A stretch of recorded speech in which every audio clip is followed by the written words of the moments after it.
창가에 내려앉은 새벽빛이 방 안의 먼지들을 하나둘 깨웁니다.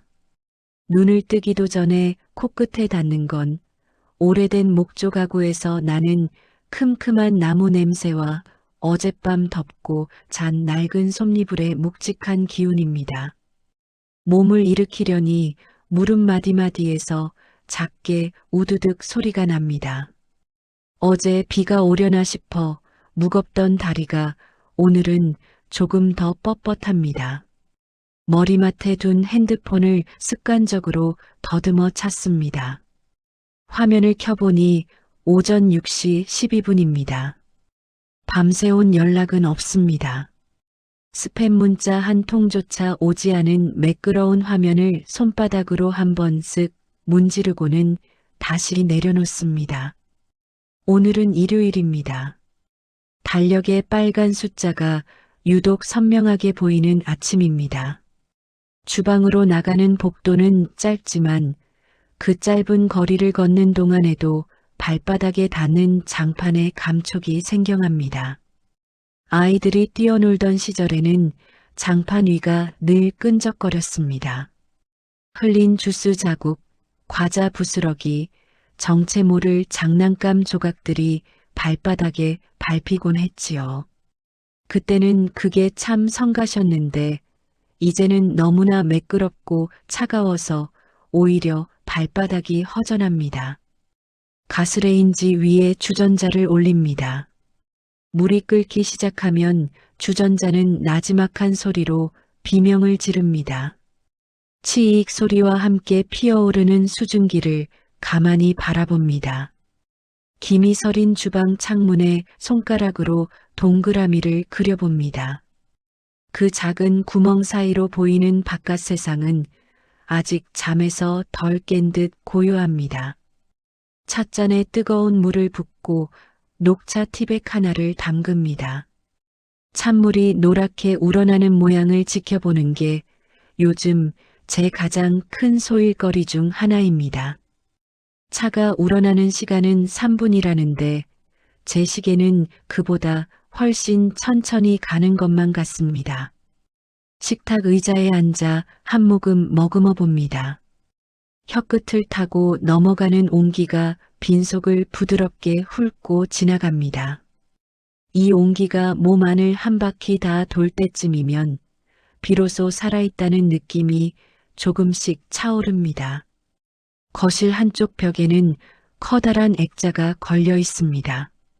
10수년 전 큰아들 녀석이 취직했다고 온 가족이 모여 찍은 사진입니다. 사진 속 저는 지금보다 머리숱도 많고 허리도 곧습니다. 남편은 멋쩍은 듯 어깨를 펴고 있고 아이들은 세상을 다 가진 듯 환하게 웃고 있습니다. 그때는 몰랐습니다. 이 사진이 거실의 주인공이 되어 나를 지켜보는 날이 올 줄은요. 사진 속 아이들의 눈동자를 하나하나 맞추며 속으로 인사를 건넵니다. 잘 잤니? 오늘은 별일 없니? 대답 없는 물음이 거실 바닥에 툭 떨어집니다. 아침 식사는 간단합니다. 어제 먹다 남은 된장찌개를 다시 데우고 냉장고 구석에 있던 멸치볶음과 김치를 꺼냅니다. 혼자 먹는 밥상이라도 격식을 차려야 한다며 예쁜 접시를 꺼내던 때도 있었지만 이제는 설거지거리를 줄이는 게 더 중요해졌습니다. 밥솥에서 김이 모락모락 나는 밥을 한 공기 풉니다. 밥알 하나하나가 살아있는 것 같습니다. 한 숟가락 입에 넣고 꼭꼭 씹습니다. 텔레비전을 켭니다. 일요일 아침이면 늘 나오는 전국 노래자랑 예고편이 흐르고 사람들의 웃음소리가 거실을 채웁니다. 소리를 조금 더 크게 키웁니다. 누군가의 목소리가 들려야 비로소 밥맛이 도는 것 같습니다. 설거지를 마치고 고무장갑을 벗으니 손가락 끝이 쭈글쭈글합니다. 물기가 마르기도 전에 다시 핸드폰으로 눈길이 갑니다. 배터리가 82%입니다. 혹시라도 중요한 전화를 놓칠까봐 거실 충전기에 꽂아둡니다. 일요일 오전은 참 길기도 합니다. 베란다 창문을 열고 화분들을 살핍니다. 이름도 모르는 초록 잎들이 햇살을 받아 반짝입니다. 분무기로 물을 뿌려주면 잎사귀 위로 맺히는 물방울들이 보석 같습니다. 너희들은 좋겠다. 목마르면 내가 물도 주고 챙겨주니까. 혼잣말이 입 밖으로 새어나옵니다. 누구에게라도 말을 걸고 싶은 모양입니다. 점심때가 다 되어가는데도 집안은 적막하기만 합니다. 예전 같으면 일요일 점심엔 짜장면이라도 시켜 먹자고 아우성이었을 겁니다. 아들은 탕수육을 더 시켜달라 떼를 쓰고 딸아이는 살찐다며 투덜대면서도 젓가락을 놓지 않았지요. 그 소란스러웠던 소리들이 귀가 먹먹할 정도로 그립습니다. 지금은 가끔 지나가는 자동차 경적 소리나 위층 집에서 의자 끄는 소리만이 제가 세상과 연결되어 있다는 신호입니다. 오후가 되자 햇살의 각도가 바뀝니다. 거실 깊숙이 들어오던 빛이 조금씩 뒷걸음질을 칩니다. 저는 안방 문을 열어봅니다. 이제는 손님방이 되어버린 아이들의 옛날 방입니다. 책꽂이에는 아이들이 보던 낡은 참고서 몇 권과 빛바랜 소설책들이 꽂혀 있습니다. 책장 문을 열면 예전에 아이들이 쓰던 로션 냄새가 아직도 희미하게 배어 있는 것 같습니다. 벽지 한 귀퉁이에는 딸아이가 초등학생 때 연필로 그어놓은 키 재기 흔적이 남아 있습니다. 5월 10일 132cm라고 적힌 작은 글씨 위에 가만히 손바닥을 대봅니다. 그때 그 작은 아이의 정수리가 제 손바닥 아래 있었는데 이제는 제가 올려다봐야 할 만큼 커버렸습니다. 먼지가 앉은 책상을 걸레로 닦아냅니다. 쓸 일도 없는 방인데도 일주일에 한 번은 꼭 이렇게 닦습니다. 그래야 아이들이 언제든 불쑥 찾아와도 서운하지 않을 것 같아서요. 서랍을 열어보니 고장난 이어폰과 구멍난 양말 한 짝이 나옵니다. 버려야지 하면서도 참아 버리지 못하고 다시 넣어둡니다. 이것조차 없으면 아이들의 흔적이 완전히 사라질까봐 겁이 납니다. 다시 거실로 나와 소파에 앉습니다. 낡은 가죽 소파는 제 몸의 무게를 그대로 받아내며 푹 꺼집니다. 텔레비전에서는 주말 드라마가 한창입니다. 화면 속 사람들은 싸우기도 하고 울기도 하며 시끄럽게 살아갑니다. 그들의 갈등이 부럽기까지 합니다. 누군가와 감정을 나누고 부딪힐 수 있다는 건 아직 지킬 것이 있다는 뜻이니까요. 저는 그저 고요한 물결 위에 떠 있는 낙엽 같습니다. 바람이 불면 부는 대로, 물이 흐르면 흐르는 대로 가만히 머물러 있을 뿐입니다. 오후 4시, 해가 조금씩 기울며 하늘이 연한 오렌지빛으로 물들기 시작합니다. 이 시간이 되면 가슴 한구석이 조금씩 조여옵니다. 일요일 저녁이 다가오고 있다는 신호입니다. 자식들이 일주일의 피로를 풀고 다음 주를 준비하는 시간, 그리고 어쩌면 부모에게 안부 전화 한 통을 걸어줄지도 모르는 시간입니다. 핸드폰을 들어 배터리를 확인합니다. 아까 충전해 두어 100%입니다. 소리 설정이 진동으로 되어 있지는 않은지, 벨소리가 너무 작지는 않은지 다시 한번 확인합니다. 냉장고 문을 열어봅니다. 지난 장날에 사둔 소고기가 있습니다. 아들이 좋아하는 불고기를 해줄까 싶어 사다 둔 것인데 벌써 사흘이 지났습니다. 오늘 전화가 오면 고기 사다 놨으니 저녁 먹으러 오렴 하고 말해볼까 하다가도 금세 고개를 가로졌습니다. 내일 출근해야 하는 아이들에게 왕복 2시간이 걸리는 집까지 오라는 건 욕심입니다. 그저 잘 먹고 있는지, 잠은 잘 잤는지 묻는 것으로 만족해야겠지요. 어스름이 깔리는 창밖을 보며 생각합니다. 부모는 평생 자식을 짝사랑하는 존재라고들 하지요. 저 역시 예외는 아닙니다. 아이들이 어릴 때는 제 품 안이 온 세상인 줄 알았습니다. 제가 없으면 죽을 것처럼 울어대던 그 작은 손들이 이제는 제 손을 놓아야만 더 넓은 세상으로 갈 수 있다는 걸 압니다. 그래서 붙잡지 못합니다.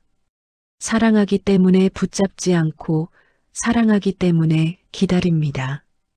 싱크대에 기대어 서서 물을 한 잔 마십니다. 창문에 비친 제 얼굴이 낯설게 보입니다. 어느새 이렇게 주름이 깊어졌을까요? 눈가의 주름은 자식들을 보며 웃어준 흔적이고 입가의 주름은 자식들을 걱정하며 한숨 쉰 흔적이라 생각하니 그리 밉지만은 않습니다. 다만 이 주름진 얼굴이 아이들에게 짐이 되지는 않았으면 좋겠습니다. 나는 괜찮다, 잘 지내고 있다는 말이 거짓말이 되지 않도록 저는 오늘도 열심히 밥을 먹고 집을 치우고 건강을 챙깁니다. 이제 곧 해가 완전히 지고 어둠이 내려앉을 것입니다. 그러면 집집마다 불이 켜지고 가족들이 모여 저녁 식사를 하겠지요. 저의 일요일 저녁도 이제 시작입니다. 식탁 위에 핸드폰을 올려두고 가장 잘 들리는 자리에 앉습니다. 시계 초침 소리가 유독 크게 들립니다. 째깍째깍. 그 소리에 맞춰 제 심장도 조금씩 빠르게 뜁니다. 오늘 밤 저 작은 기계가 요란한 소리를 내며 나를 불러주기를. 엄마 뭐해? 라는 짧은 한마디에 제 하루의 무게가 모두 녹아내리기를 간절히 바라봅니다. 어둠이 짙어질수록 핸드폰 액정의 작은 불빛이 더 밝게 빛납니다. 저는 그 빛을 등대 삼아 긴 일요일의 끝을 버티고 있습니다. 창밖으로 가로등 불빛이 하나둘 켜집니다. 멀리서 들리는 아이들의 웃음소리에 귀를 기울이며 저는 아직 오지 않은 전화벨 소리를 상상합니다. 평범하기에 더 간절한 어느 늙은 부모의 긴 하루가 그렇게 저물어 갑니다. 거실 창문 너머로 짙푸른 어둠이 잉크처럼 번져 들어옵니다. 낮 동안 거실 바닥을 뜨겁게 달구었던 햇살이 물러간 자리에 이제는 서늘한 저녁 공기가 주인 행세를 하며 들어앉았습니다. 저는 소파 구석에 몸을 웅크린 채 벽에 걸린 시계의 초침 소리를 듣습니다. 째깍째깍. 평소에는 들리지도 않던 저 소리가 오늘따라 유난히 날카롭게 고막을 긁습니다. 마치 제게 시간은 가고 있는데 너는 왜 아직도 그러고 있니? 라고 핀잔을 주는 것만 같습니다. 몸을 일으켜 커튼을 칠까 하다가 그만둡니다. 커튼을 쳐버리면 바깥 세상과 영영 단절될 것만 같은 막연한 두려움이 들기 때문입니다. 그저 창밖 아파트 단지의 불빛들이 하나둘 켜지는 것을 멍하니 바라보는 것이 지금 제가 할 수 있는 유일한 일과입니다. 갑자기 목이 칼칼해져 마른 기침을 두어 번 뱉어냅니다. 휑한 거실에 제 기침 소리만 공명되어 울립니다.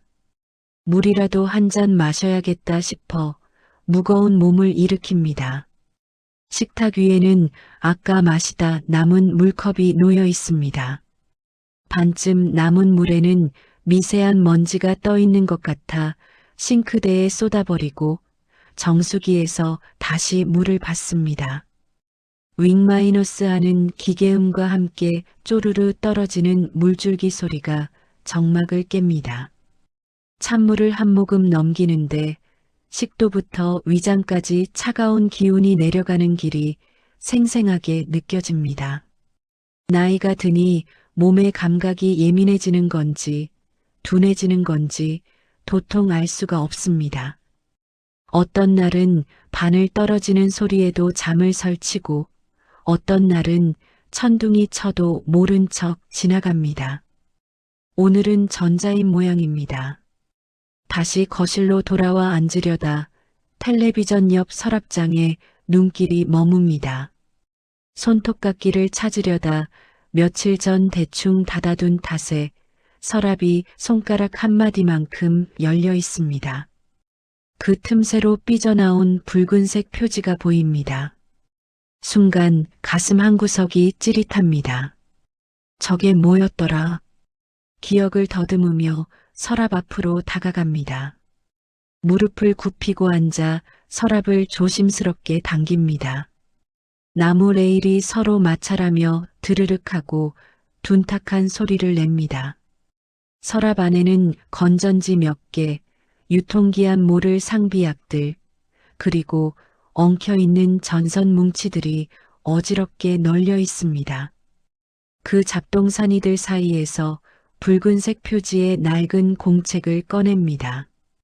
표지에는 매직으로 굵게 가계부라고 적혀 있습니다. 그 아래 작게 1998년이라는 숫자가 보입니다. 1998년. 입속으로 그 숫자를 가만히 굴려봅니다. IMF가 터지고 나라 전체가 휘청거리던 시절 우리 집이라고 별 수 있었을까요? 남편의 월급 봉투가 얇아지다 못해 빈 봉투가 되어 돌아오던 날들이 떠오릅니다. 표지 위에는 굳은 먼지가 까끌까끌하게 묻어 있습니다. 손바닥으로 쓱 문지르니 회색 먼지가 밀려나옵니다.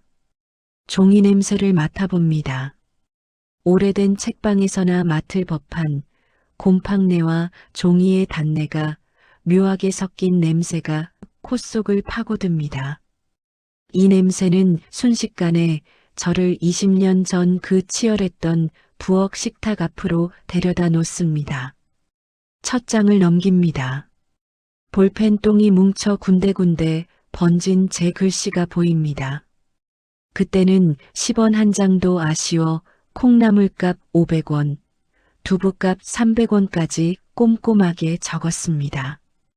1월 15일 콩나물 500원, 두부 300원, 아이들 간식 건빵 1000원. 글씨에 힘이 들어가 있습니다. 얼마나 꾹꾹 눌렀었는지 뒷장이 올록볼록하게 튀어나와 있을 정도입니다. 그때의 저는 아마도 이 가계부를 적으며 한숨을 쉬었겠지요.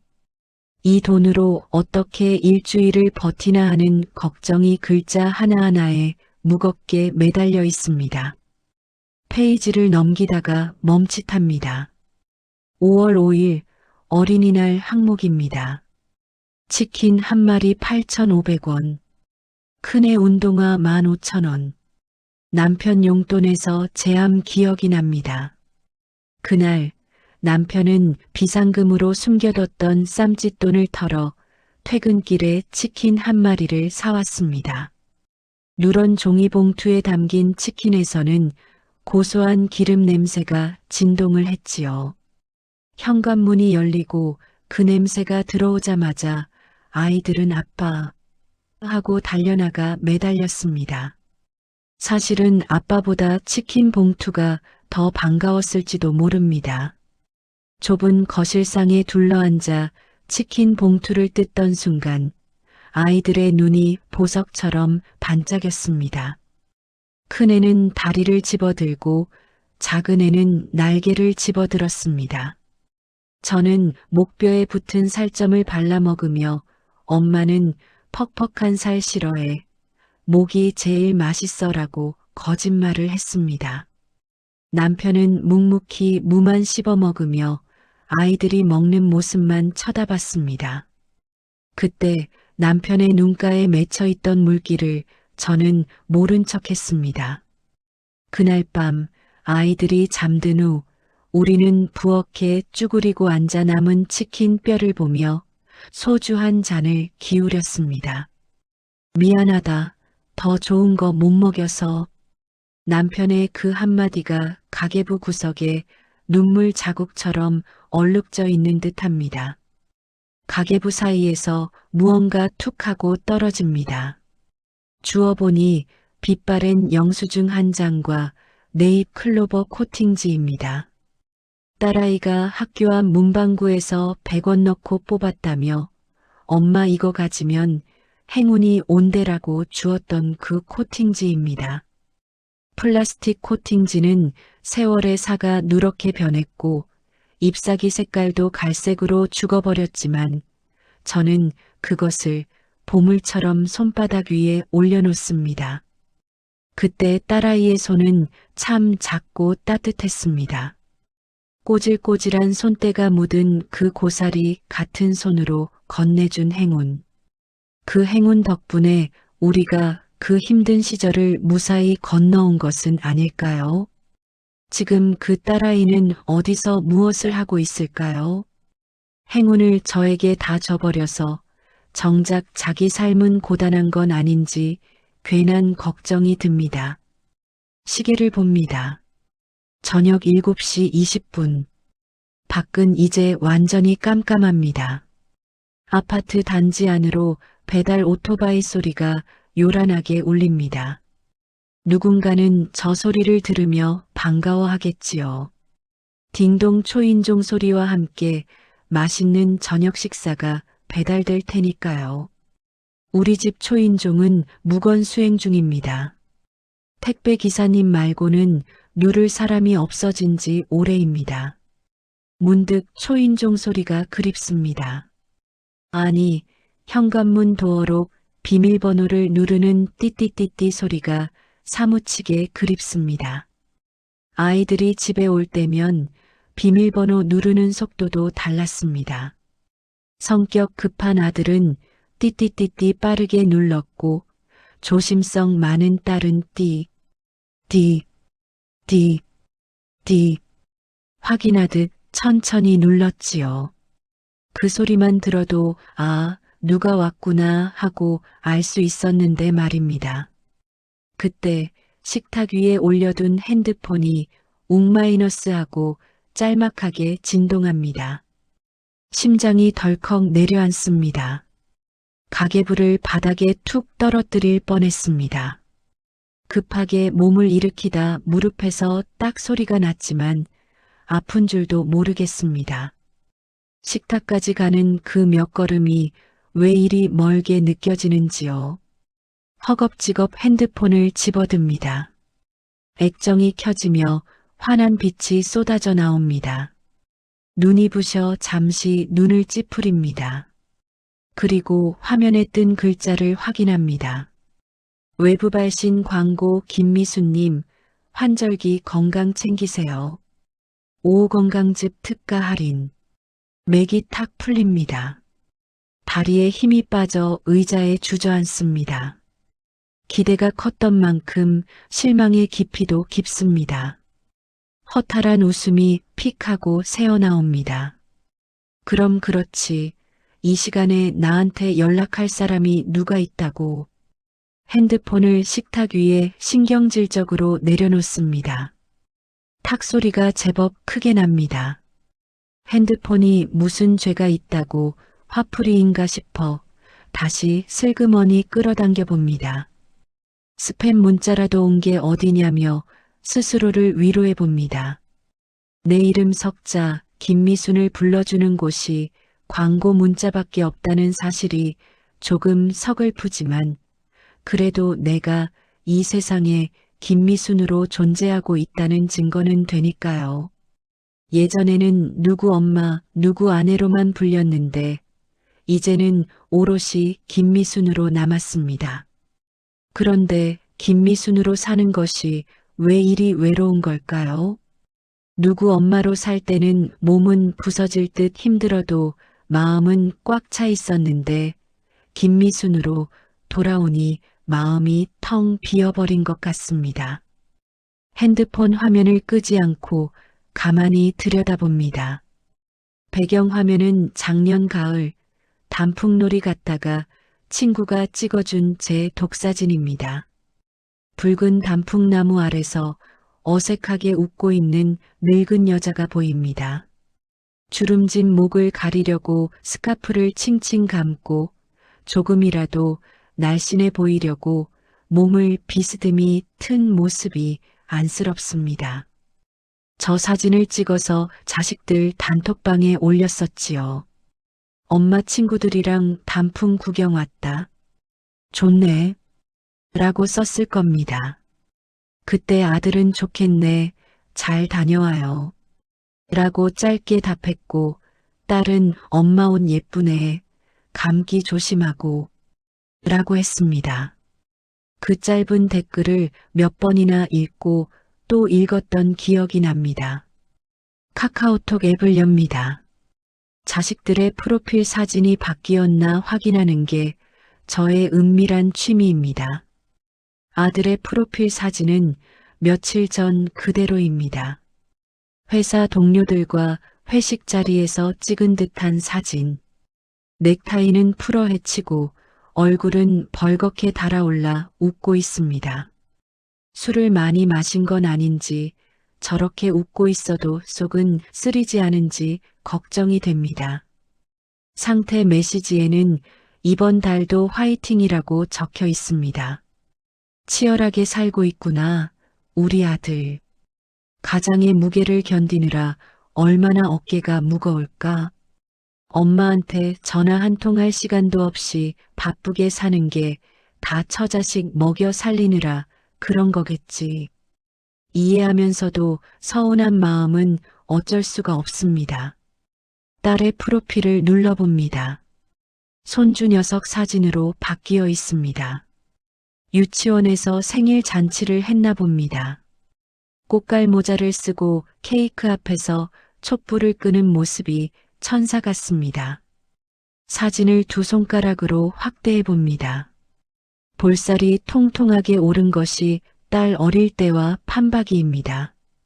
아이고 예뻐라, 우리 강아지. 저도 모르게 화면에 입을 맞출 뻔했습니다. 그러다 사진 귀퉁이에 찍힌 딸의 손을 발견합니다. 아이를 챙겨주느라 분주한 듯 흔들린 손. 손목에는 파스가 붙어 있는 것 같습니다. 가슴이 철렁합니다. 직장 다니랴, 애 키우랴, 살림하랴 얼마나 힘들면 손목에 파스를 붙였을까요? 전화를 해볼까? 입 밖으로 소리내어 말해봅니다. 지금 전화를 걸면 딸은 어떤 목소리로 받을까요? 엄마. 왜? 하고 다급하게 받을까요? 아니면 엄마 나 지금 애 씻기고 있어. 나중에 할게. 하고 끊을까요? 어느 쪽이든 딸을 방해하는 것 같아 망설여집니다. 채팅창을 엽니다. 키패드를 올려 글자를 적습니다. 딸 많이 바쁘니? 쓰고 나서 잠시 고민하다 지웁니다. 너무 눈치 보는 것 같습니다. 지훈이 사진 봤어. 너무 예쁘다. 이것도 좀 싱거운 것 같습니다. 손목은 괜찮니? 파스 붙였더라. 이건 또 너무 잔소리 같아 보일까 걱정됩니다. 엄마는 귀신같이 그런 것만 본다고 싫어할지도 모릅니다. 썼다 지웠다를 반복하다가 결국은 아무것도 보내지 못하고 채팅창을 닫습니다. 그냥 기다리자. 무소식이 희소식이라지 않나? 별일 없으니 연락이 없는 거겠지. 아픈 데 없고 큰 사고 없으니 전화 안 하는 거겠지. 그렇게 믿는 편이 마음 편합니다. 부모의 마음이란 게 참 모순 덩어리입니다. 자식이 성공해서 바쁘길 바라면서도 나에게 내어줄 시간은 있었으면 좋겠고, 자식이 독립해서 잘 살길 바라면서도 여전히 내 품 안에 머물러 있기를 바랍니다. 이 이기적이고도 헌신적인 사랑의 줄다리기 속에서 저는 늘 패자입니다. 기꺼이 져주는 패자이지요. 다시 거실 바닥에 앉아 흩어진 가계부를 정리합니다. 20년 전에 치킨 영수증, 10년 전에 대학 등록금 영수증, 5년 전에 남편 병원비 영수증. 종이 조각 하나하나에 우리 가족의 역사가 새겨져 있습니다. 돈 액수만 적힌 것이 아니라 그때 우리가 흘렸던 땀과 눈물, 그리고 서로를 보듬었던 온기가 적혀 있습니다. 이제는 이 가계부를 쓸 일도 거의 없습니다. 나가는 돈이라곤 관리비, 병원비, 그리고 가끔 장 보는 비용뿐이니까요. 지출이 줄어든 만큼 삶의 부피도 줄어든 것 같습니다. 가계부를 덮고 서랍 깊숙이 다시 넣습니다. 서랍 문을 닫으려는데 서랍 안쪽 구석에 굴러다니는 작은 사탕 껍질 하나가 눈에 띕니다. 언제 누가 먹고 버린 건지 모를 색이 다 바랜 껍질입니다. 아마 손주 녀석이 왔을 때 몰래 먹고 버려둔 것일지도 모릅니다. 요 녀석 할머니 서랍을 쓰레기통으로 알았구나. 피식 웃음이 납니다. 그 작은 쓰레기조차 반갑습니다. 누군가 다녀간 흔적이니까요. 서랍을 탁 닫고 일어납니다. 무릎에서 다시 우드득 소리가 납니다. 앉았다 일어나는 게 점점 큰일이 되어갑니다. 창밖을 보니 어느새 밤이 깊었습니다. 아파트 단지의 불빛들도 하나둘 꺼져가고 있습니다. 내일 월요일을 위해 사람들은 일찍 잠자리에 들 준비를 하는 모양입니다. 저도 이제 슬슬 하루를 정리해야 할 시간입니다. 하지만 발걸음이 안방으로 떨어지질 않습니다. 여전히 핸드폰은 식탁 위에서 검은 화면만 보여주고 있습니다. 혹시 정말 만에 하나 자식들이 지금 막 전화를 걸려고 핸드폰을 들었다가 놓지는 않았을까요? 엄마 자겠지? 내일 하자. 라고 생각하며 덮어버린 건 아닐까요? 안 잔다. 엄마 아직 안 자. 허공에 대고 작게 속삭여 봅니다. 텔레파시라도 통하길 바라는 마음으로요. 엄마는 너희들 전화 기다리느라 너희 목소리 한번 듣고 싶어서 이렇게 뜬 눈으로 밤을 지새우고 있다고 누가 좀 전해줬으면 좋겠습니다. 부엌으로 가서 식어 빠진 밥을 밥솥에서 퍼냅니다. 저녁을 안 먹었다는 사실을 이제야 깨달았습니다. 입맛은 없지만 약을 먹으려면 뭐라도 넣어야 합니다. 물에 밥을 맙니다. 숟가락 달그락거리는 소리가 유난히 크게 들립니다. 김치 하나 올려 억지로 씹어 삼킵니다. 밥알이 모래알 같습니다. 목구멍으로 넘어가는데 턱턱 막히는 기분입니다. 이게 밥을 먹는 건지 그리움을 삼키는 건지 모르겠습니다. 그때였습니다. 고요한 집안 공기를 찢고 핸드폰 벨소리가 울립니다. 따르릉, 따르릉. 이번에는 진동이 아닙니다. 제가 제일 좋아하는 트로트 가수 임영웅의 노래가 벨소리로 울려 퍼집니다. 아까 스팸 문자 때문에 일부러 벨소리로 바꿔두었던 게 기억납니다. 노래 가사가 귀에 꽂히기도 전에 저는 숟가락을 떨어뜨리고 허둥지둥 식탁으로 달려갑니다. 국물이 식탁보에 튀었지만 닦을 생각도 못합니다. 화면에 뜬 이름은 우리 아들입니다. 숨이 턱 막힙니다. 심장이 갈비뼈를 뚫고 나올 것처럼 쿵쾅거립니다. 손을 옷자락에 쓱쓱 문질러 물기를 닦습니다.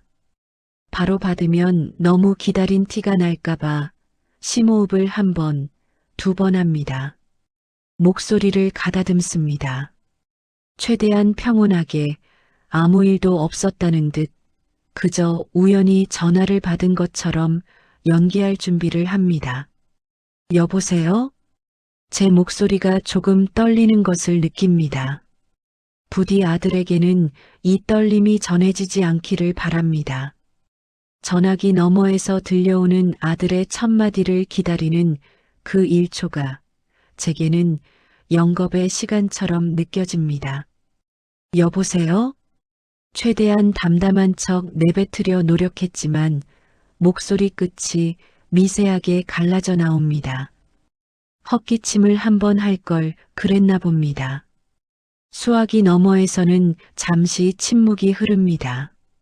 그 짧은 1초의 공백 동안 저는 아들이 어디에 있는지, 기분은 어떤지, 혹시 무슨 일이 생긴 건 아닌지 수만 가지 상상을 합니다. 엄마, 나야. 익숙하고도 그리운 목소리입니다.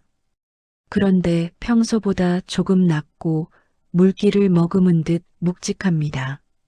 배경 소음이 들리는 걸 보니 집안은 아닌 것 같습니다. 웅웅거리는 바람소리와 간간이 들리는 차소리. 아마도 베란다 창문을 열고 있거나 아파트 화단 벤치에 나와 있는 모양입니다. 그래, 아들. 웬일이니 이 시간에. 저는 일부러 시계를 보지 않습니다. 이 시간이 얼마나 늦은 시간인지, 그리고 제가 이 전화를 얼마나 애타게 기다렸는지 들키고 싶지 않아서입니다.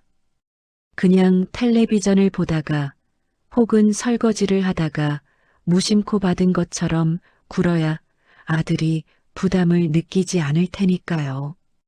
그냥 엄마 안 자나 해서 너무 늦었지? 아니야, 안 잤어. 그냥 드라마 보고 있었다. 너는 집에 들어갔고? 응, 들어왔지. 애들은 자고. 그냥 답답해서 바람 좀 쐬러 나왔어. 답답해서 그 한마디가 가슴에 콕 박힙니다. 회사 일이 힘든 걸까요? 아니면 며느리와 말다툼이라도 한 걸까요? 묻고 싶은 말이 턱 밑까지 차오르지만 꾹 눌러 삼킵니다. 꼬치꼬치 캐묻는 시어머니나 귀찮은 엄마가 되고 싶지 않다는 강박이 제 입을 막습니다. 대신 저는 아주 뻔하고 안전한 질문을 던집니다. 밥은? 저녁은 먹었니? 먹었지. 엄마는 밥 잘 챙겨 드셨어? 식탁 위에 놓인 물에 말아놓은 밥그릇이 눈에 들어옵니다. 김치 국물이 튄 식탁보와 식어버린 밥알들. 하지만 저는 망설임 없이 거짓말을 합니다. 그럼 아주 잘 먹었지. 친구가 보내준 김치가 맛있어서 밥 한 공기 뚝딱 했다. 걱정 마라. 다행이네. 엄마 혼자 있다고 대충 드시지 말고 고기도 좀 사다 굽고 그래. 돈 아끼지 말고. 아들의 잔소리가 오늘따라 듣기 좋습니다. 나를 걱정해주는 그 마음이 투박한 말투 속에 숨겨진 온기가 전파를 타고 제 귓바퀴를 데우는 것 같습니다. 저는 핸드폰을 귀에 더 바짝 갖다 댑니다. 아들의 숨소리 하나라도 놓치고 싶지 않습니다. 수화기 너머에서 후 마이너스하고 길게 내뱉는 담배 연기 뿜는 소리가 들립니다. 아들이 다시 담배를 피우는 모양입니다. 끊으라고 잔소리를 할까 하다가 그만둡니다. 오죽 답답하면 그 매운 연기를 목구멍으로 넘길까 싶어서요. 지금 아들에게 필요한 건 훈계가 아니라 그냥 들어주는 귀일 테니까요. 엄마, 한참 만에 아들이 다시 저를 부릅니다. 응, 왜? 그냥 갑자기 엄마가 해준 고등어 조림이 생각나서. 고등어 조림? 무 큼직하게 썰어 넣고 국물 자작하게 지진 거 있잖아. 푹 익어서 젓가락만 대도 으깨지는 그 무가 갑자기 너무 먹고 싶네. 아들의 목소리에 씁쓸한 웃음기가 섞여 있습니다.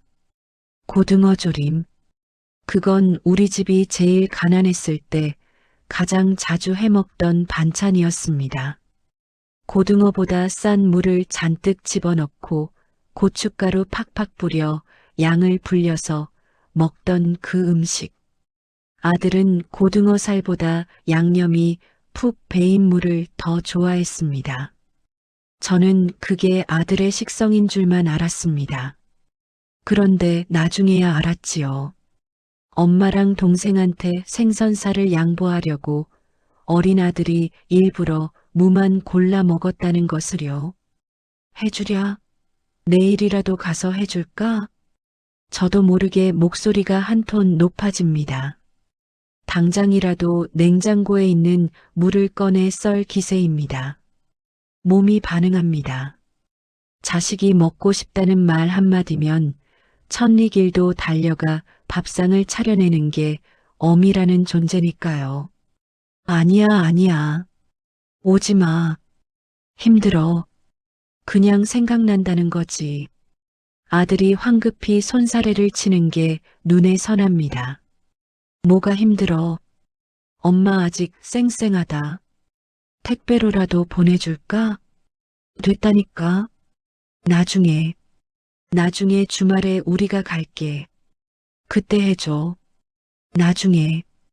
그 기약 없는 약속이 또다시 저를 기다림의 시간으로 밀어넣겠지만 오늘은 서운하지 않습니다. 아들이 먼저 내 음식을, 나의 맛을 기억해 주었으니까요. 그것만으로도 저는 쓸모 있는 사람이 된 것 같습니다. 다시 정적이 흐릅니다. 이번 정적은 아까와는 다릅니다. 조금 더 끈적하고 조금 더 무겁습니다. 아들이 무언가 할 말이 있는 눈치입니다. 저는 재촉하지 않고 숨죽여 기다립니다. 핸드폰을 쥔 손에 땀이 배어 미끈거립니다. 옷자락으로 폰을 감싸쥐며 귀를 기울입니다. 엄마. 그래, 듣고 있다. 나. 사는 게 참 쉽지가 않네. 심장이 쿵 하고 내려앉습니다. 평소 자존심 세고 무뚝뚝하던 아들 입에서 나온 약한 소리입니다. 술 기운을 빌린 탓일까요? 아니면 정말 견딜 수 없이 힘들어서일까요? 제 가슴 속에서 뜨거운 것이 울컥 치밀어 오릅니다. 회사 일이 많이 힘드니? 그냥 다. 회사도 그렇고 애들 키우는 것도 그렇고 뭐 하나 내 마음대로 되는 게 없네. 아버지는 우리 셋을 어떻게 키우셨나 몰라. 엄마는 그 모진 세월 어떻게 버텼어? 아들의 목소리가 물기에 젖어 떨려옵니다. 저는 알 수 있습니다. 지금 아들이 울고 있다는 것을요. 소리 내지 않으려고 입술을 꽉 깨물고 흐르는 눈물을 손등으로 훔쳐내며 전화를 붙들고 있다는 것을요. 저는 눈을 감습니다. 제 눈에서도 주르륵 눈물이 흘러내려 볼을 타고 턱으로 떨어집니다. 하지만 저는 울음소리를 내지 않습니다. 어미는 자식 앞에서 함부로 약해지면 안 되니까요. 자식이 기댈 수 있는 마지막 벽이 되어야 하니까요. 저는 목구멍까지 차오른 울음을 억지로 삼키며 최대한 단단하고 따뜻한 목소리를 쥐어짜냅니다. 아들아. 원래 그렇다. 사는 게 원래 그래. 내가 못나서 그런 거 아니다. 누구나 다 그렇게 버티면서 사는 거야. 너 지금 아주 잘하고 있다. 엄마는 우리 아들 믿는다. 교과서 같은 뻔한 위로지만 진심을 꾹꾹 눌러 담아 말합니다. 내가 너 낳고 키울 때 제일 힘들었던 게 뭔지 아니? 돈 없는 거? 몸 힘든 거? 아니야. 내가 못난 부모라서 너희들 기죽일까봐 그게 제일 무섭고 힘들었다. 그런데 지나고 보니 알겠더라. 그냥 옆에 있어주는 거, 아프지 않고 살아있는 거, 그게 제일 큰 노릇이더라. 너 지금 가장 노릇하느라 어깨 무겁지? 도망가고 싶을 때도 있지? 그래도 너는 나보다 낫다. 너는 내 자식들한테 해주고 싶은 거 다 해주잖니. 그것만으로도 너는 훌륭한 아빠고 대단한 아들이야. 그러니까 너무 애쓰지 마라. 조금 쉬어가도 된다. 수화기 너머에서 훌쩍이는 소리가 작게 들립니다. 그 소리가 제 가슴을 후벼 팝니다. 50살이 다 되어가는 아들이 제 뱃속에서 나온 그 핏덩이가 늙은 어미의 목소리에 기대어 울고 있습니다. 저는 허공에 손을 뻗어 아들의 굽은 등을 쓰다듬어주는 상상을 합니다. 거칠어진 손, 희끗희끗해진 머리카락, 처진 어깨. 언제 이렇게 늙어버렸을까요? 내 새끼가. 엄마가. 미안해. 내가 너무 바빠서 엄마 외로운 줄 알면서도 모른 척했어. 전화도 자주 못하고 찾아가지도 못하고. 나 진짜 나쁜 놈이야. 아들의 고백이 댐 터지듯 쏟아져 나옵니다. 아니야, 그런 소리 마라. 무소식이 희소식이지. 너 바쁜 게 잘 사는 거지. 엄마는 괜찮다. 진짜 괜찮아. 나 혼자서도 아주 잘 논다. 경로당도 가고 텔레비전도 보고. 그러니까 내 걱정은 하지 마. 내 처자식 건사하는 게 나한테 효도하는 거다. 거짓말입니다. 사실은 외롭습니다. 밤마다 사무치게 그립습니다. 하지만 이 거짓말은 제가 할 수 있는 가장 숭고한 사랑의 방식입니다. 자식이 부모에 대한 죄책감 때문에 발목 잡히지 않기를 바라는 마음. 깃털처럼 가볍게 날아가 자기의 인생을 살기를 바라는 마음. 그래서 저는 웃습니다. 눈물범벅이 된 얼굴로 소리내어 웃습니다. 하하, 이 녀석이 술을 좀 마셨나 보네. 안 하던 소리를 다 하고. 내일 아침에 이불킥하지 말고 얼른 들어가서 자라. 바람 차다. 응. 엄마도 건강해야 해. 아프면 바로 전화하고. 참지 말고. 알았다, 알았어. 나 100살까지 살 거다. 걱정 마라. 그래, 엄마. 사랑해. 갑작스러운 사랑해라는 말. 그 흔한 세 글자가 귀에 꽂히는 순간 온몸의 피가 멈추는 것 같습니다. 아들이 저 말을 한 게 언제였던가요? 유치원 다닐 때? 아니면 군대 훈련소 들어가던 날?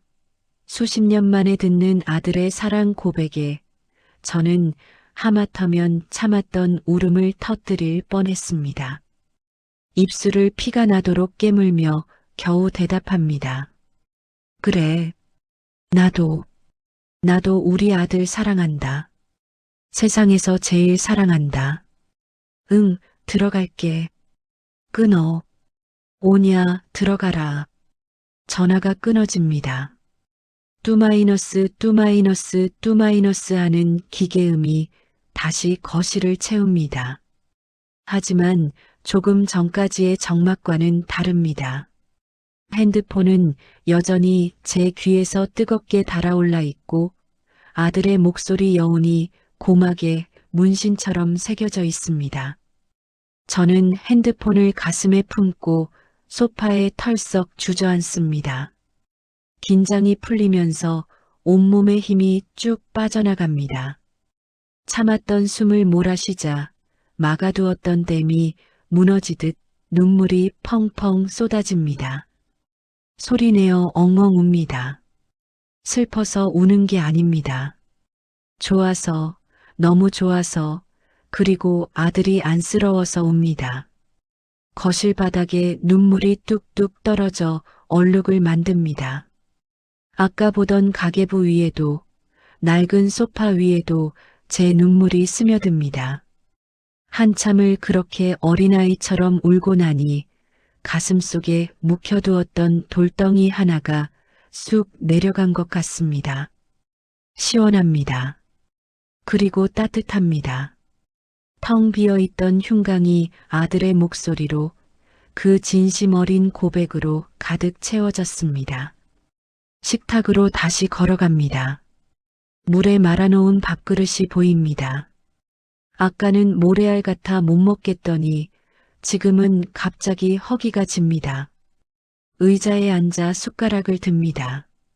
푹 퍼진 밥을 한 숟가락 크게 떠서 입에 넣습니다. 차가운 밥인데도 달콤합니다.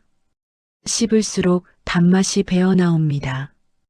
고등어 조림. 그래, 물을 큼직하게 썰어서 입속으로 중얼거려 봅니다. 내일은 시장에 가야겠습니다. 싱싱한 고등어 두어 마리와 제 팔뚝만한 물을 사야겠습니다.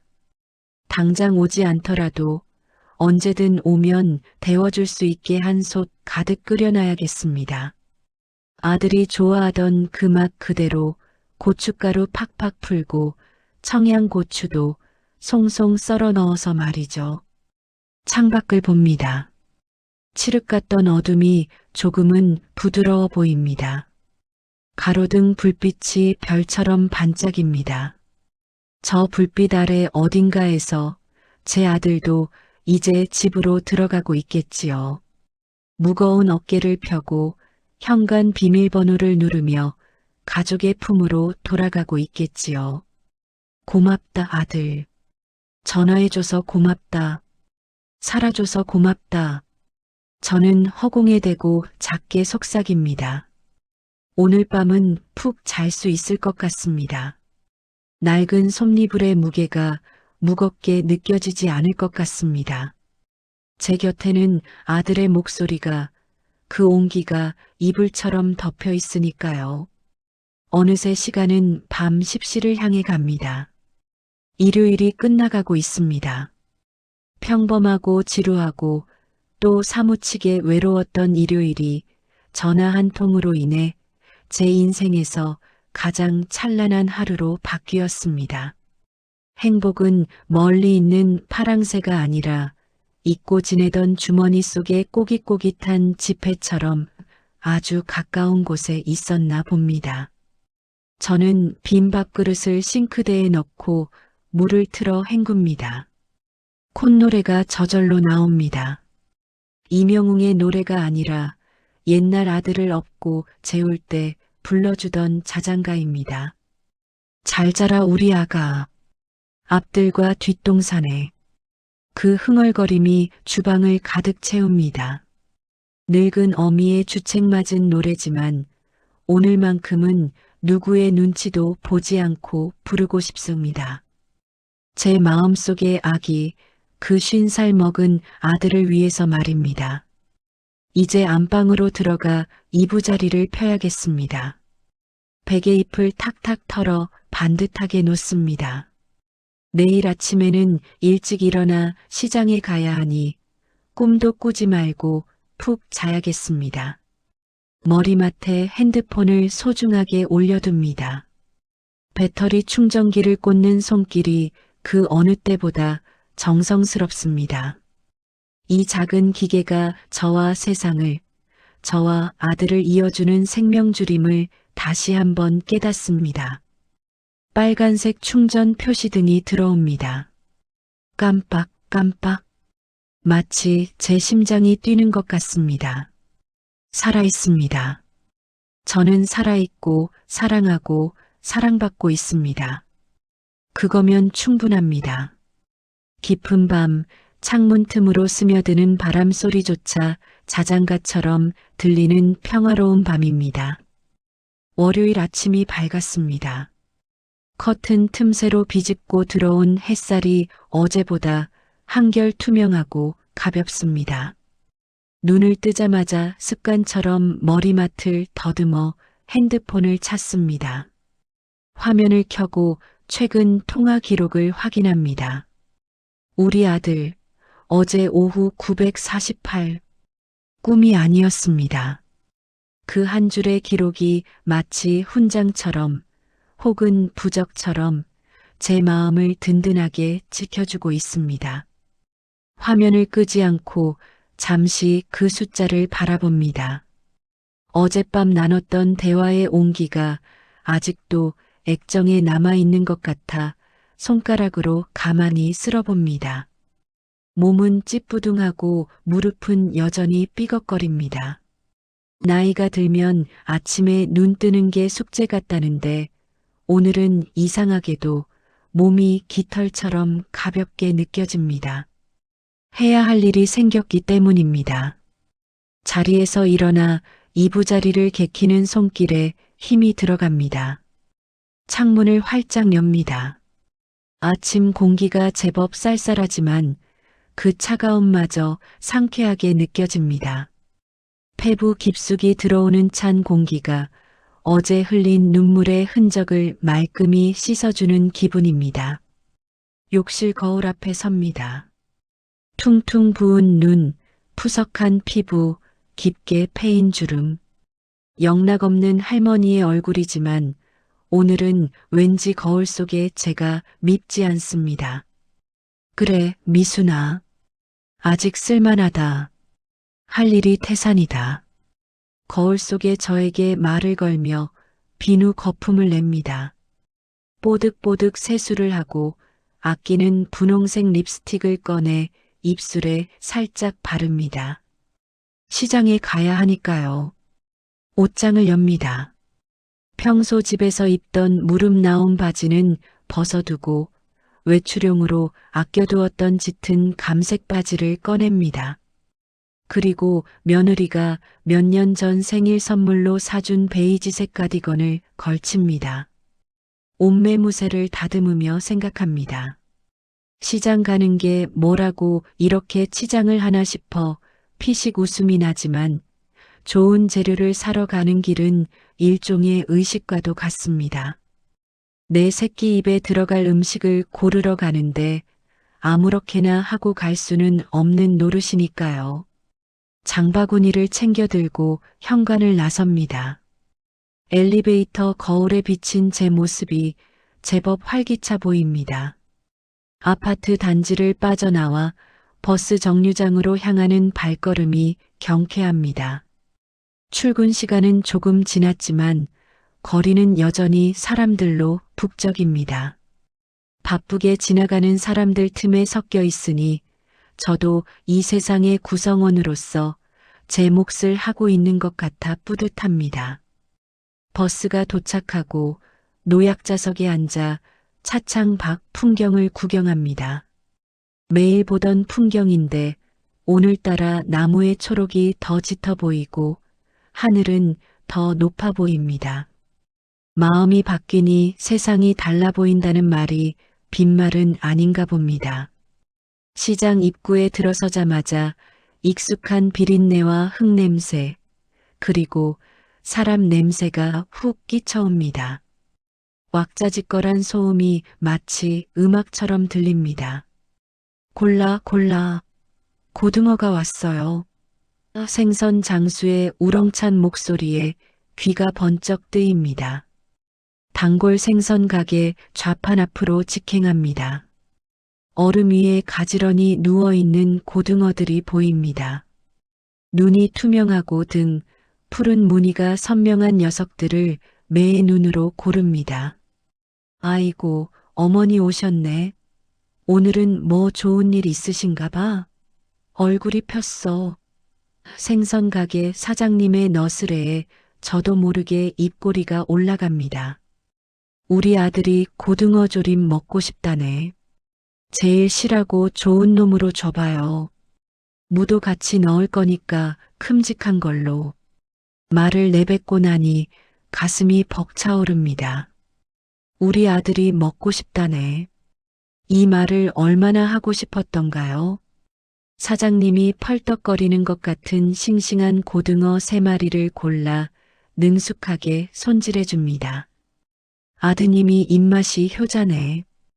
요즘 젊은 사람들 이런 거 잘 안 찾는데 맛있게 해주세요.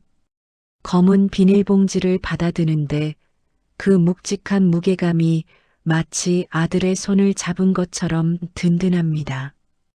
다음은 채소 가게입니다. 무 주세요, 무. 제 팔뚝보다 더 굵고 단단한 가을 무를 고릅니다. 흙이 묻어있는 무청까지 싱싱한 녀석입니다. 손톱으로 살짝 눌러보니 단단한 육질이 느껴집니다.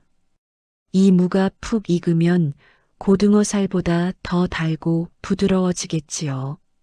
아들이 밥 위에 얹어 허겁지겁 먹을 모습을 상상하니 벌써 배가 부릅니다. 대파 한 단, 청양고추 한 봉지, 그리고 양파까지 야무지게 담습니다. 장바구니가 점점 무거워져 어깨를 파고들지만 그 통증조차 달콤한 노동의 대가처럼 느껴집니다. 집으로 돌아오는 버스 안, 무릎 위에 올려놓은 장바구니를 두 팔로 꼭 끌어안습니다. 버스가 덜컹거릴 때마다 봉지 속에 무와 고등어가 부딪히며 달그락 소리를 냅니다. 옆자리에 앉은 젊은 청년이 졸고 있는 모습이 보입니다. 우리 아들도 출근길 버스에서 저렇게 졸고 있을까요? 마음속으로 청년의 어깨를 토닥여줍니다. 힘내라, 청춘. 너희들 뒤에는 고등어 조림을 끓여놓고 기다리는 엄마들이 있다. 현관문을 열고 들어오자마자 옷도 갈아입지 않고 주방으로 향합니다. 식탁 위에 장봐온 것들을 쏟아놓습니다. 싱크대에 고등어를 쏟아붓고 흐르는 물에 씻습니다.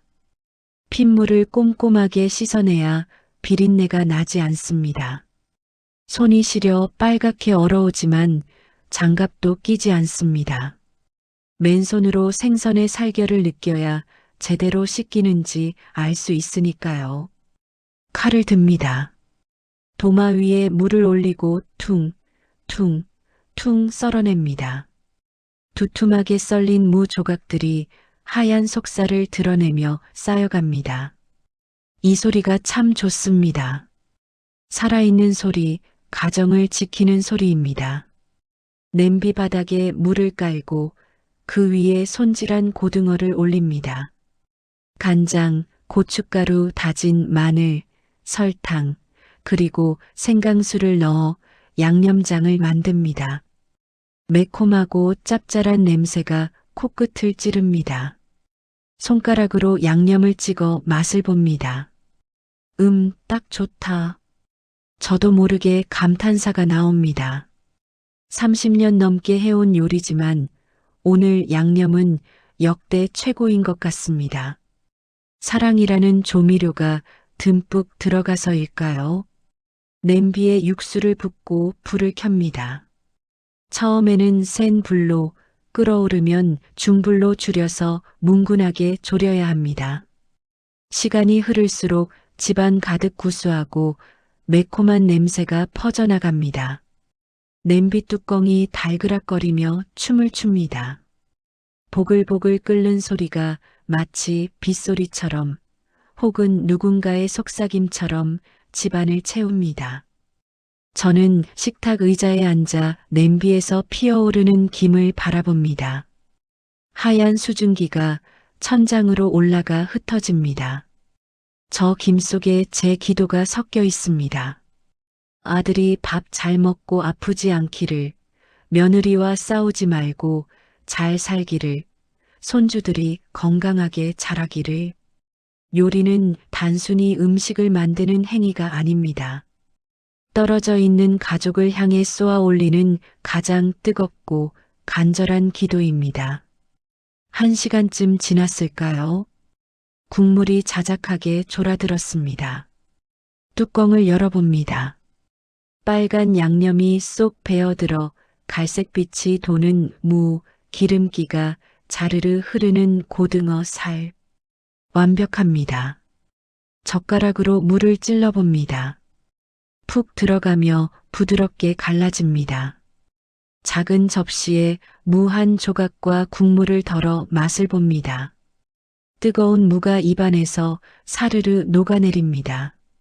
달큰하고 짭조름한 맛이 혀를 감쌉니다. 아들이 바로 이 맛이야.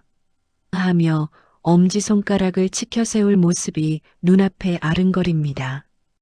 그런데 문득 텅 빈 식탁이 눈에 들어옵니다. 맛있는 냄새는 진동하는데 숟가락을 들 사람은 저 혼자뿐입니다. 아까 통화에서 아들은 나중에 주말에 갈게라고 했습니다. 당장 오늘 저녁에 먹을 수 있는 게 아닙니다. 이 맛있는 걸 갓 지었을 때 따뜻하게 먹여야 하는데 식으면 맛이 덜할 텐데 갑자기 밀려오는 허전함에 숟가락을 내려놓습니다. 바보, 오지도 않는데 혼자 신나서 자조적인 혼잣말을 내뱉지만 입가에는 씁쓸한 미소가 걸려 있습니다. 알면서도 끓였습니다. 오지 않을 걸 알면서도 행여나 마음이 바뀌어 불쑥 찾아올까봐 혹은 주말에 왔을 때 빈손으로 보내기 싫어서 저는 끓이고 또 끓였습니다. 냄비에 불을 끕니다. 한 김 식혀야 보관할 수 있습니다. 찬장에서 가장 깨끗하고 튼튼한 반찬통 3개를 꺼냅니다. 완전히 식은 고등어 조림을 조심스럽게 담습니다.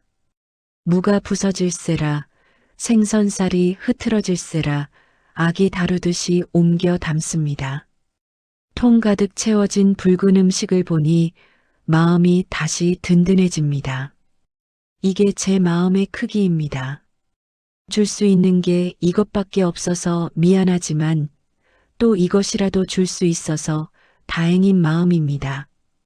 포스트잇을 꺼내 펜을 듭니다.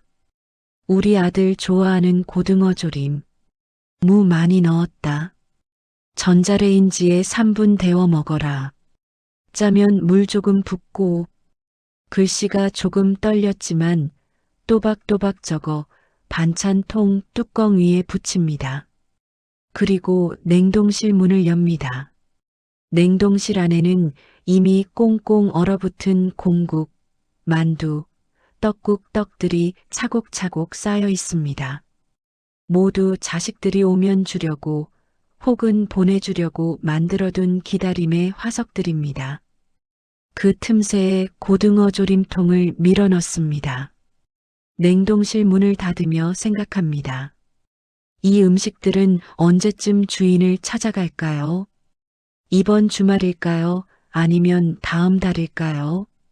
어쩌면 몇 달을 저 차가운 어둠 속에서 기다려야 할지도 모릅니다.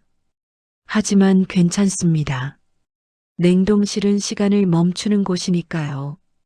제 사랑도 저 안에서 상하지 않고 변하지 않고 그대로 멈춰 있을 테니까요. 언젠가 아들이 와서 저 문을 열고 가져가는 날 멈췄던 시간은 다시 흐르고 사랑은 뜨겁게 해동되어 아들의 뱃속을 따뜻하게 데워줄 것입니다. 설거지를 마고 행주로 식탁을 닦습니다.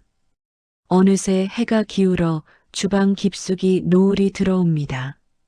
어제와 똑같은 저녁 시간이 다가오고 있습니다. 하지만 어제의 공기와 오늘의 공기는 다릅니다. 어제는 막막한 기다림이었다면 오늘은 채워진 기다림입니다. 할 일을 다 했다는 안도감, 그리고 언제든 줄 수 있는 사랑을 준비해 뒀다는 충만함이 저를 감쌉니다. 거실 소파에 앉아 텔레비전을 켭니다. 시끄러운 예능 프로그램 소리가 들리지만 시선은 자꾸 핸드폰으로 향합니다.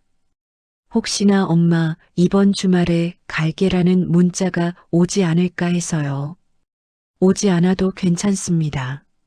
제가 끓여둔 고등어 조림이 냉동실에 있는 한 저는 아들과 연결되어 있는 셈이니까요. 차 한 잔을 끓여 베란다 창가에 섭니다. 어둠이 내려앉은 도시에 하나둘 불이 켜집니다. 저 수많은 불빛 아래 누군가는 퇴근을 하고 누군가는 밥을 먹고 누군가는 전화를 기다리고 있겠지요. 아들도 지금쯤 퇴근해서 따뜻한 집으로 들어갔을까요? 밥 잘 챙겨 먹어라.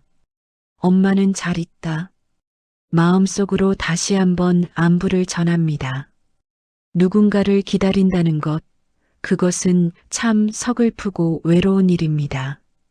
내 시간은 멈춰 있고 상대방의 시간에 맞춰야 하는 철저한 을의 연애니까요. 하지만 저는 이 기다림을 사랑하기로 했습니다. 이 기다림이야말로 제가 살아있다는 증거이고 제가 여전히 엄마라는 이름으로 존재할 수 있는 이유이기 때문입니다. 냉장고에서 옥마이너스하고 모터 돌아가는 소리가 들립니다. 제 마음을 얼려두고 있는 소리입니다. 저는 그 소리를 자장가 삼아 다시 찾아올 일요일을, 그리고 언젠가 울릴 현관문 도어록 소리를 상상합니다. 어제보다는 조금 덜 외롭고 어제보다는 조금 더 따뜻한 밤입니다. 식탁 위에는 여전히 핸드폰이 놓여 있고 냉동실에는 고등어 조림이 얼어가고 있습니다.